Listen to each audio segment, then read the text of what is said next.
Shalom and good day all, this is Healing29 back again, but this time for a bit of a cinema movie review. And for this movie that I saw in the cinema, it was Deadpool and Wolverine. Now, I ended up seeing this movie in Gold Class here in Australia at Village Cinemas, and I must admit, I did enjoy going back to the cinema to enjoy the Gold Class experience, as it's been quite a while since I have gone to Gold Class in cinema.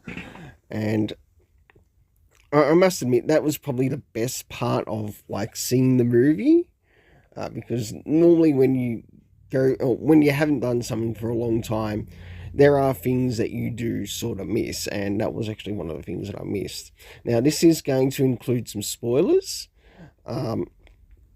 So, with the movie, we learn in the story that Deadpool learns that his timeline, or his universe timeline, is in danger.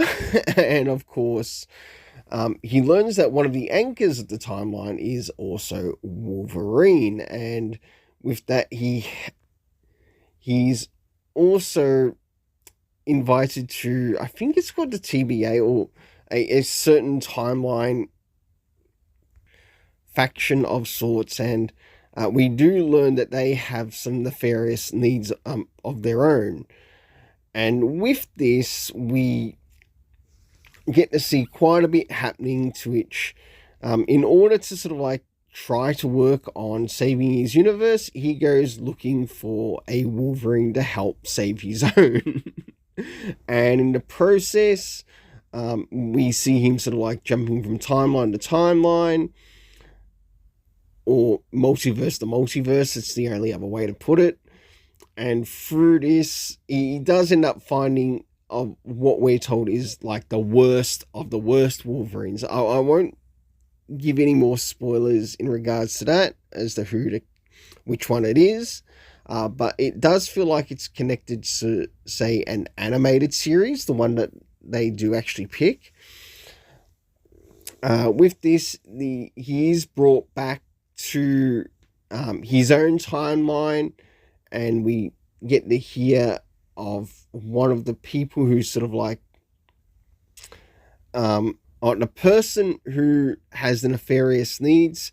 We find out that they have like a timeline destruction device, and as soon as what happens there, they then sent to sort of like the trash heap, to which we learn is the area of the void. And we learn that in the area of the void there is Cassandra Nova, plus a Juggernaut. There's also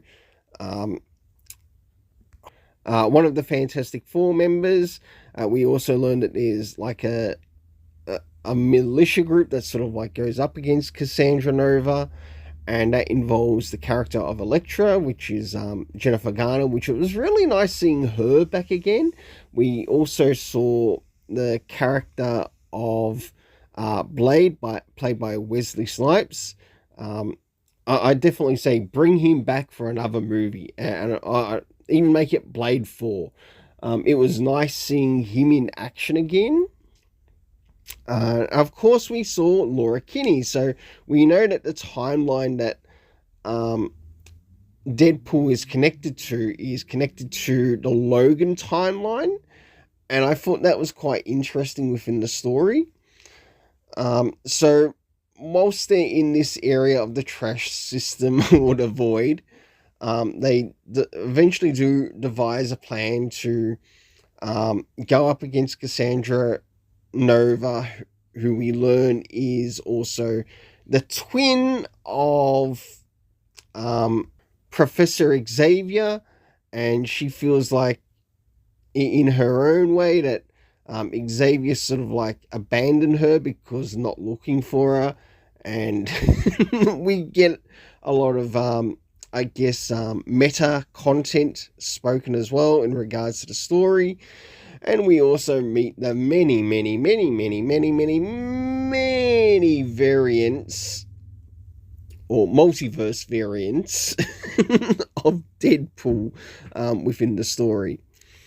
So, jumping towards the end for this review, for my afterthoughts, looking at the movie, it was definitely quite interesting, but I think, of course, about the only thing I won't give away is what happened in the ending, in regards to the area of the afterthoughts. So, looking at this movie from beginning to end, it definitely had quite a number of characters and also quite a number of scenes. Of course, we got mentions of like other characters from the Marvel Universe.